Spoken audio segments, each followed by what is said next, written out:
টানা বৃষ্টিপাতে হাওড়া নদীর জলস্তর বেড়েই চলেছে। ফলে আগরতলার বিভিন্ন এলাকা ক্ষতিগ্রস্ত হয়েছে। বিশেষ করে বলদাখাল, চন্দ্রপুর, শ্রীলঙ্কা বস্তি এলাকা সবচেয়ে বেশি ক্ষতিগ্রস্ত হয়েছে। ইতিমধ্যেই উদ্ধার কাজে নেমেছে প্রশাসন, সাথে এনডিআরএফ টিম। প্রসঙ্গত, ত্রিপুরায় প্রবল বর্ষণে পশ্চিম ত্রিপুরা জেলার বিভিন্ন জায়গায় ব্যাপক ক্ষতিগ্রস্ত হয়েছে। হাওড়া নদীর জলস্তর ফুলে ফেপে রুদ্ররূপ ধারণ করেছে। তাতে আগরতলা শহরের চন্দ্রপুর থেকে রেশমবাগান ব্রিজ পর্যন্ত জাতীয় সড়ক প্লাবিত। তাতে যানবাহন চলাচল বন্ধ হয়ে পড়ে। এসডিআরএফ জওয়ানরা জলবন্দীদের উদ্ধার করছেন। এদিকে বনমালীপুর বিধানসভা কেন্দ্রের 31 নম্বর ওয়ার্ড এলাকায় হাওড়া নদীর জল ঢুকে যায় মানুষের বাড়িতে। আজ সকাল থেকেই ওই এলাকার কাউন্সিলর অঞ্জনা দাস তার সহযোগী টিমকে নিয়ে বিভিন্ন বন্যা এলাকাগুলিতে যাচ্ছেন।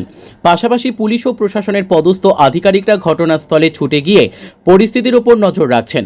তাছাড়া প্রশাসনের তরফ থেকে ধলেশ্বরের স্বামী দয়ালানন্দ বিদ্যানিকেতনে অস্থায়ী ত্রাণ শিবির খোলা হয়েছে।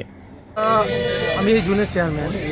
তো এটার মধ্যে আমরা তাদের খাওয়ার পাঠানোর ব্যবস্থা প্লাস সাবেক ধরনের স্কুলে তারা রাখার ব্যবস্থা করা হইতেছে, রাখা খাওয়া এরিজিং প্লাস আপনার গান্ধী স্কুলে রাখা হইতেছে। আপনার কাটাশোনার আগে যে দশমিকের দিকে যারা যায় তারা গান্ধী স্কুলে রাখা হইতেছে।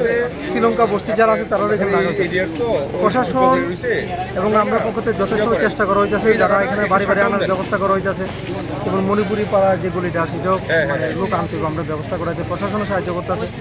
তো আলটিমেটলি সবারই রাখার একটা চেষ্টা করা হয়েছে, খাওয়া দাওয়ার ব্যবস্থা করা হইতেছে, অসুবিধা হইতো না। পাহাড়ে তো বৃষ্টির পরিমাণ বেশি, পাহাড়ের বৃষ্টি এখন আমরা পাইতেছি। আশা করি সব কিছু ঠিকঠাকই থাকবো, আর কেটে অসুবিধা হইতো না। সবার ঘরে কি জল জমে আছে?